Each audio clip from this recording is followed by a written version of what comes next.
the OKC Thunder and was traded to New York 2 days after the 2020 NBA Draft. In his last 4 games, he's averaging 17.5 points, 4.3 assists, and almost a steal per game, while shooting 45% from 3 on 5 attempts, and all in just 21 minutes. More than his numbers though, what separates Quickley from the rest of rookies that could have been ranked at number 10 is the fact that he's a valuable player on both ends of the floor. Quickley's strength, athleticism, and the fact that he has great size for a point guard make him an NBA-ready defender. Offensively, his floater game make him a crafty player on that end, where he's able to get buckets at ease in the pick and roll with a soft touch around the basket. Maybe he should be playing more than 17.3 minutes per game, because Quickley's per 36-minute stats are off the charts in his rookie campaign. Regardless, he's looking like a late first-round steal for New York, and he's been a crucial bench piece for the Knicks, who are shockingly tied for the 8th seed in the East. Number 9, Desmond Bane.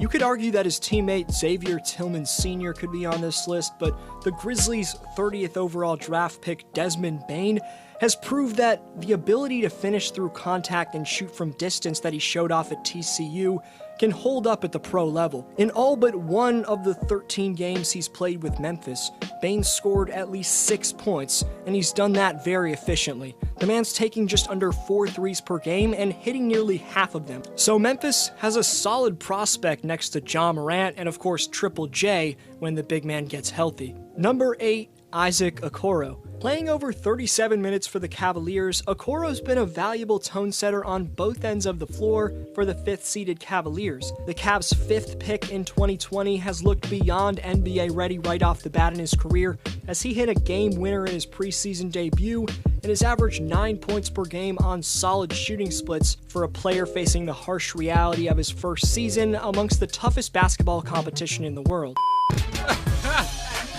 I'm just gonna use that to fuel this. I mean, I'm better, but come on, man. Come on, man. Number 7, Peyton Pritchard. The Celtics guard is out for the next 2 weeks with a sprained MCL in his right knee. But before he got hurt against the Sixers on January 22nd, he had the highest plus-minus among rookies in the 2020-21 season. Peyton dropped 23 points on 8 of 13 shooting against my Raptors, and it's clear Boston's guard is built for the moment and is capable of being a legit contributor for the contending Celts. While the injury looked painful, it might have been a blessing in disguise because the 2 weeks off actually could help Peyton avoid hitting the rookie wall and be fresh for the playoffs. With the NBA veteran-esque way in which he mixes up his drives and three-point shots, he looks like a complete draft steal for Boston. Pritchard has elite passing vision, a quick shooting release, and an above-average off-the-dribble shooting ability for a first-year player. Number 6, Anthony Edwards. Every player ranked so far has had the luxury of joining a franchise where they've been expected to be role players. Conversely, the number 1 pick, Anthony Edwards, has had the responsibility of being an NBA team's top scoring option. With Cat's injury, Ant is taking the 3rd most amount of shots on the Wolves right now, behind Malik Beasley and D'Angelo Russell. And while Edwards has struggled with his shooting percentages, if he was put in the right situation like some of the other players on this list, things could be a different story for him. Despite his struggles, I think Anthony will get his game together, and he's too talented to have his current value ranked outside of the top 6. Number 5, Patrick Williams. Chicago's front office absolutely shocked the world when they drafted Williams with their 4th overall pick, a man who was projected to be taken deep in the 2020 lottery. But the Bulls taking him is turning out to be an excellent decision, because next to the superstar-like pure scoring of Zach LaVine at shooting guard, the rebounding, wing defense, and solid jump shot at 6'7", 227 pounds is exactly what the Bulls needed at the small forward spot. Before their loss to the top-seeded Lakers, the Bulls won their last 3 games, and they're having their best season in a very long time, and the rookie Patty Williams deserves a decent amount of credit for that. Number 4, Tyrese Maxey. Give credit to Sixer coach Doc Rivers for giving their 21st overall pick in the draft, Maxey, the consistent minutes in the rotation that he deserves. Coaches giving prospects the proper consistent playing time as rookies is such a crucial, undermentioned aspect in a player's development, and Tyrese has been thriving off the opportunity he's been given as he put up 39 points against the Denver Nuggets, which was right behind Allen Iverson for the Sixers franchise record. It was also the most points in a rookie's first start since 1970. Maxey's scoring consistency for Philadelphia has resembled a player that's been in the league for half a decade plus. From January 7th to 14th, the 20-year-old Maxey had at least 15 points in 5 straight games. Overall, the man's creating and exploding off the bounce like a top NBA prospect, and because of his naturally gifted qualities, don't be surprised if he's a top guard in the world within the next few years. Number 3, James Wiseman. James hasn't fully developed his ability to pop out to the three-point line. However, he is shooting a decent 6 of 16 on his attempts from out there.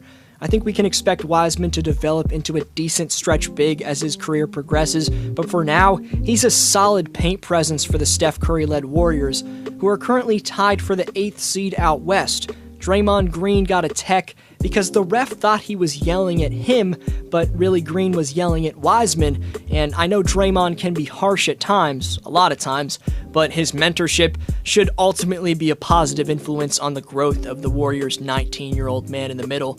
The 7-foot, 244-pound rook needs to be averaging more than 6 rebounds because his size should be overwhelming, he should be dominating, he also should be shooting more than 63% from the line, but he's already damn productive for his lack of pro experience. I think James is doing a great job in a pressured situation, and for many years to come, he should be a focal point up front in the Bay. Number 2, Tyrese Halliburton. The Sacramento Kings hit the lottery with the 12th overall pick.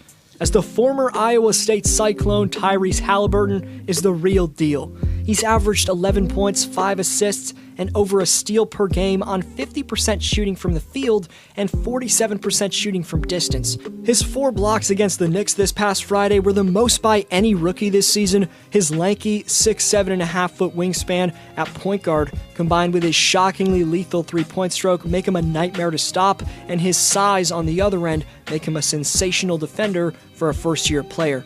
Before number 1, main honorable mentions to Cole Anthony, who's provided above-average leadership for a rookie in Orlando, and Denny Avdia, who only averages 7 points on a 3-8 Wizards team, but he has shot the ball extremely efficiently. Also mentions to Sadiq Bey, Xavier Tillman Sr., Precious Achua, Mason Jones, Jayshawn Tate, and Isaiah Joe.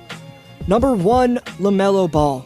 Off the bench in Charlotte, Melo's averaging 11 points, 6 rebounds, and 6 assists on good shooting percentages for a rookie point guard. Based off that production, of course, the ultimate big baller, LaMelo's dad, LeVar Ball, is going to be upset that his son's coming off the bench. And LeVar predictably said to TMZ, quote, "My boys are not freaking role players, they superstars, let them do what they do."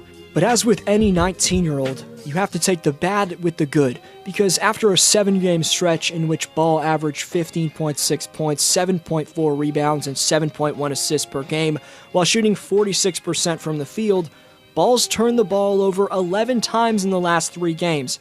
And as coach James Borrego said, quote, "If you're turning the ball over 5 times in 16 minutes, that ain't gonna cut it for me. If you're doing that on the offensive end, you better bring something defensively." He had a better stretch where he played extremely well. We need to find that again. He's got to get better. He's engaged. He wants to get better. He's capable of handling it. End quote. Overall, LaMelo's learning on the fly, and while there's going to be bumps on the road, like right now, the weapons he has in his bag offensively are too deep not to have him at number 1. It's going to be a 3-way race between him, Halliburton, and Wiseman for the Rookie of the Year. And the pro season that LaMelo has under his belt before he entered the league is tremendously benefiting him in the NBA right now, because Ball gained a season of experience playing against grown men in Australia's NBL before this year. He likely won't hit the proverbial rookie wall because of that, and I expect him to have more good offensive stretches than bad ones like he's having right now.